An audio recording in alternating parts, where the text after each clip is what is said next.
नमस्कार। आकाशवाणी से प्रस्तुत है समाचार संध्या।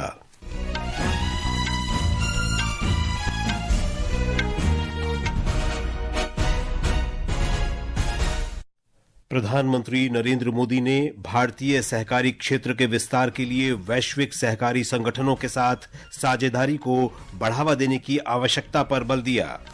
इलेक्ट्रॉनिकी और सूचना प्रौद्योगिकी मंत्री अश्विनी वैष्णव ने कहा कि भारत अगले 3 से 4 वर्षों में अपना खुद का ग्राफिक्स प्रोसेसिंग यूनिट विकसित करेगा।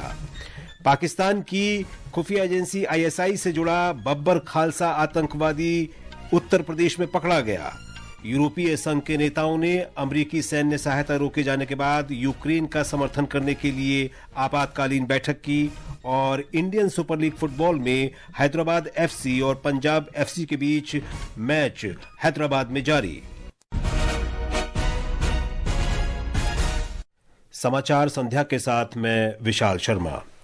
प्रधानमंत्री नरेंद्र मोदी ने कहा है कि भारत की उपलब्धियों और सफलताओं से दुनिया भर में उम्मीद की एक नई किरण दिखाई दी है। उन्होंने कहा कि आज पूरी दुनिया कह रही है कि ये भारत का युग है। प्रधानमंत्री इस समय नई दिल्ली में एक निजी समाचार चैनल द्वारा आयोजित कार्यक्रम को संबोधित कर रहे हैं। इंपैक्टफुल गवर्नेंस में बदलाव है। आप जब फील्ड में जाते हैं तो अक्सर लोग कहते हैं कि हमें फला सरकारी स्कीम का बेनिफिट पहली बार मिला। ऐसा नहीं है कि वो सरकारी स्कीम पहले नहीं थी, स्कीम्स पहले भी थी, लेकिन इस लेवल की लास्ट माइल डिलीवरी पहली बार सुनिश्चित हो रही है।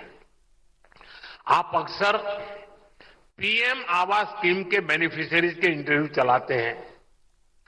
पहले कागज पर गरीबों के मकान सैंक्शन होते थे, आज हम जमीन पर गरीबों के घर बनाते हैं।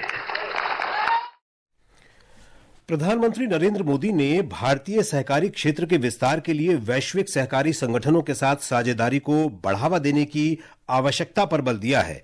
उन्होंने सहकारी संगठनों के माध्यम से जैविक उत्पादों को बढ़ावा देने के महत्व पर भी जोर दिया।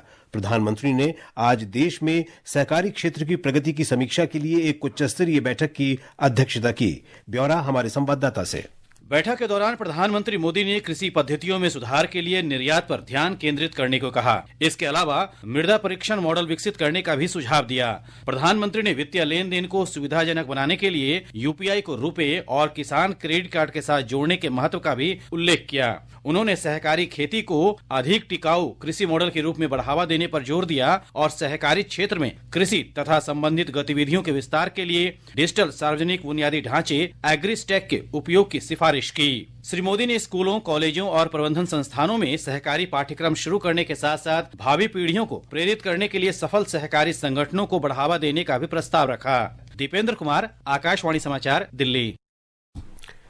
इलेक्ट्रॉनिकी और सूचना प्रौद्योगिकी मंत्री अश्विनी वैष्णव ने कहा है कि भारत अगले 3 से 4 वर्ष में अपना खुद का ग्राफिक्स प्रोसेसिंग यूनिट जीपीयू विकसित कर लेगा।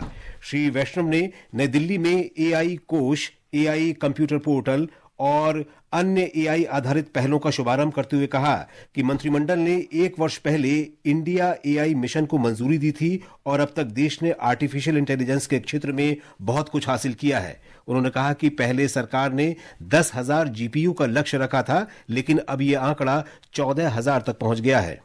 650 GPUs is our biggest supercomputer, and this is 14,000 GPUs already in place, and this is just the beginning. Every quarter we will add more compute, and this will create the opportunities for everybody.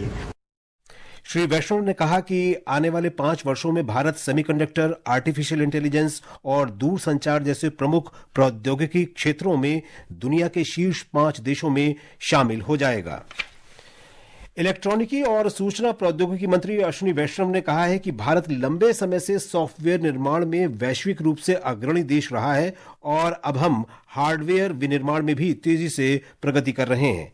एक राष्ट्रीय दैनिक में अपने लेख में उन्होंने बताया कि इस साल पहली make in India semiconductor chip तैयार करने के साथ भारत जल्द ही एक बड़ी महत्वपूर्ण उपलब्धि हासिल कर लेगा।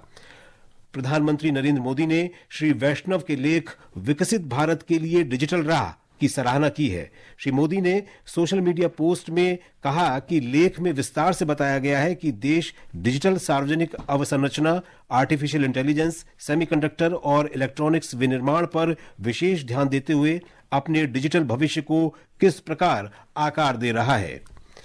भारत विश्व स्तरीय आर्टिफिशियल इंटेलिजेंस अवसंरचना, स्टार्टअप और नवोन्मेषकों के लिए एक मजबूत पारिस्थितिकी तंत्र बनाकर आर्टिफिशियल इंटेलिजेंस के क्षेत्र में एक बड़ा कदम उठा रहा है। इंडिया एआई मिशन और एआई के लिए उत्कृष्टता केंद्रों की स्थापना जैसी पहल देश के आर्टिफिशियल इंटेलिजेंस पारिस्थितिकी तंत्र को मजबूत कर रही है। ये प्रयास 2047 तक विकसित भारत के दृष्टिकोण के अनुरूप है, जिसमें आर्थिक विकास, शासन और सामाजिक प्रगति के लिए अत्याधुनिक तकनीक का लाभ उठाया जाएगा। सरकार ने एआई क्षमताओं को मजबूत करने के लिए 5 वर्षों में 10,300 करोड़ रुपए आवंटित किए हैं। एक अनुमान के अनुसार देश का एआई उद्योग 2025 तक 28.8 अरब अमेरिकी डॉलर तक पहुंच जाएगा, जिसकी वार्षिक वृद्धि दर 45% होगी। ये समाचार आकाशवाणी से प्रसारित किए जा रहे हैं। ताजा समाचार जानने के लिए आप हमारे social media handle x@AIR News Hindi को फॉलो कर सकते हैं। उत्तर प्रदेश पुलिस के विशेष कार्यबल एसटीएफ और पंजाब पुलिस ने आज उत्तर प्रदेश के कौशाम्बी जिले में एक संयुक्त अभियान में बब्बर खालसा इंटरनेशनल और आईएसआई मॉड्यूल के एक सक्रिय आतंकवादी लजार मसीह को गिरफ्तार किया। उत्तर प्रदेश के पुलिस महानिदेशक प्रशांत कुमार ने बताया कि आरोपी मसीह ने प्रयागराज में महाकुंभ के दौरान बड़े आतंकी हमले की साजिश रची थी। महाकुंभ के आयोजन के पहले ऐसे विघटनकारी तत्वों के द्वारा जो कि देश और विदेश में मौजूद थे, उनके द्वारा गड़बड़ी फैलाने की तथा कुछ ऐसी घटनाएं कारित करने की सूचना दी गई थी। उसी के क्रम में एक महत्वपूर्ण सफलता उत्तर प्रदेश के एटीएस को मिली है और ये कार्रवाई उत्तर प्रदेश पुलिस की एसटीएफ तथा पंजाब पुलिस के द्वारा ज्वाइंट ऑपरेशन में की गई है। केंद्रीय सड़क परिवहन और राजमार्ग मंत्री नितिन गडकरी ने कहा है कि प्रगतिशील समाज के निर्माण के लिए नागरिकों को छुआछूत, जाति आधारित भेदभाव और असमानताओं से मुक्त होना होगा। नई दिल्ली में लोकमाता अहिल्याबाई होलकर महिला सम्मान को संबोधित करते हुए श्री गडकरी ने कहा कि हम ऐसे समाज का निर्माण करना चाहते हैं जिसमें कोई भेदभाव न हो। सबको अधिकार है अपने विकास का और संविधान ने फंडामेंटल राइट्स भी हमको दिए हैं और फ्रीडम्स भी दी है और इसके आधार पर हम ऐसी समाज व्यवस्था निर्माण करना चाहते हैं कि जिसमें किसी भी व्यक्ति के साथ जात, पंथ, धर्म, भाषा, सेक्स के आधार पर कोई भेदभाव न हो। हम ये भी चाहते हैं कि कोई भी व्यक्ति उसके जात, पंथ, धर्म, भाषा और सेक्स इससे बड़ा नहीं होता, उसके गुणों से बड़ा होता है। गृह राज्य मंत्री नित्यानंद राय ने आज नई दिल्ली में जनजातीय युवा आदान प्रदान कार्यक्रम के अंतर्गत लगभग 200 आदिवासी युवाओं से बातचीत की। छत्तीसगढ़ और ओडिशा के आदिवासी युवाओं के साथ बातचीत में श्री राय ने कहा कि देश के उग्रवाद प्रभावित जिलों में काफी विकास कार्य हुए हैं। उन्होंने बताया कि इन जिलों में सड़क और रेलवे का नेटवर्क विकसित किया गया है तथा नए स्कूल खोले गए हैं। हम 10 वर्षों में बहुत परिवर्तन देखे और बहुत कुछ किया गया है। सड़कें भी गई है, टेलीफोन गया है, नेटवर्क गया है, टेलीविजन का नेटवर्क गया है और बहुत सारे स्कूल भी खुल रहे हैं। वहाँ यातायात की बहुत जगहों पर ट्रेन भी गई है, बहुत जगहों पर बस भी जाने लगी है, स्कूल भी खुले हैं।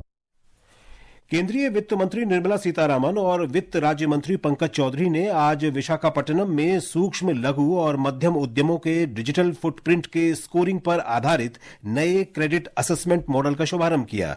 श्रीमती सीतारामन ने कहा कि केंद्र सरकार भारतीय निर्यातकों के हितों की रक्षा के लिए प्रतिबद्ध है।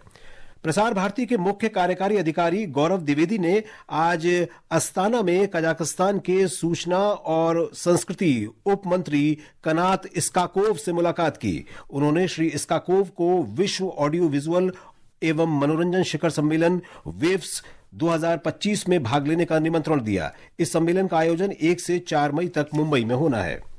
ये समाचार हमारी वेबसाइट www.newsonair.gov.in और हमारे न्यूज ऑन एआईआर ऐप पर भी उपलब्ध हैं।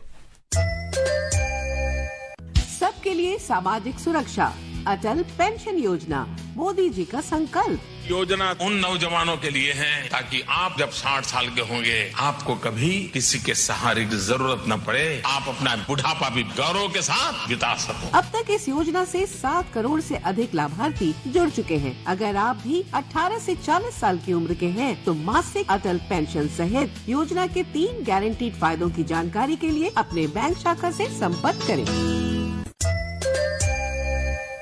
ये आकाशवाणी है। यूरोपीय संघ के नेताओं ने यूक्रेन के साथ समूचे यूरोप की सुरक्षा को मजबूत करने के लिए आपातकालीन वार्ता शुरू कर दी है। जर्मनी के संभावित अगले चांसलर फ्रीड्रिश मैर्च और शिखर सम्मेलन के अध्यक्ष एंटोनियो कोस्टा ने ब्रसेल्स में यूरोप की सुरक्षा को मजबूत करने के तरीकों पर चर्चा की। यूरोपीय नीति केंद्र ने कहा है कि अमेरिका की नीति में हुए बदलावों के बाद यूरोप को अपनी सुरक्षा का स्वयं प्रबंधन करना चाहिए। अमेरिका ने यूक्रेन के साथ खुफिया जानकारी साझा करने पर रोक लगा दी है। अमेरिका के राष्ट्रपति डोनाल्ड ट्रंप ने यूक्रेन को दी जाने वाली सैन्य सहायता को सोमवार को निलंबित कर दिया था।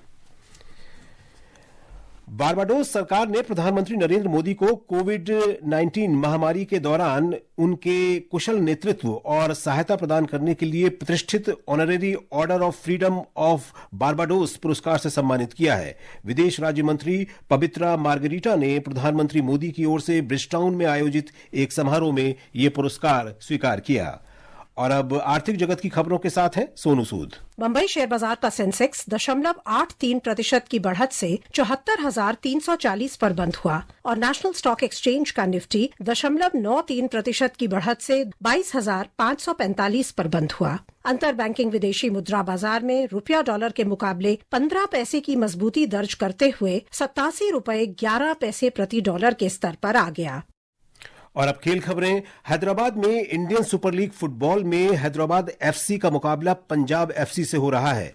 ताजा समाचार मिलने तक दूसरे हाफ में पंजाब एफसी 2-0 से आगे है। लखनऊ में महिला प्रीमियर लीग क्रिकेट में मुंबई इंडियंस के साथ मैच में यूपी वॉरियर्स ने ताजा समाचार मिलने तक 18वें ओवर में 7 विकेट पर 130 रन बना लिए हैं। और अब अंत में मुख्य समाचार एक बार फिर। प्रधानमंत्री नरेंद्र मोदी ने भारतीय सहकारी क्षेत्र के विस्तार के लिए वैश्विक सहकारी संगठनों के साथ साझेदारी को बढ़ावा देने की आवश्यकता पर बल दिया। इलेक्ट्रॉनिकी और सूचना प्रौद्योगिकी मंत्री अश्विनी वैष्णव ने कहा कि भारत अगले 3 से 4 वर्षों में अपना खुद का ग्राफिक्स प्रोसेसिंग यूनिट विकसित करेगा। पाकिस्तान की खुफिया एजेंसी आईएसआई से जुड़ा बब्बर खालसा आतंकवादी उत्तर प्रदेश में पकड़ा गया। यूरोपीय संघ के नेताओं ने अमेरिकी सैन्य सहायता रोके जाने के बाद यूक्रेन का समर्थन करने के लिए आपातकालीन बैठक की। और इंडियन सुपर लीग फुटबॉल में हैदराबाद एफसी और पंजाब एफसी के बीच मैच हैदराबाद में जारी। इसके साथ ही समाचार संध्या का ये अंक समाप्त हुआ। नमस्कार।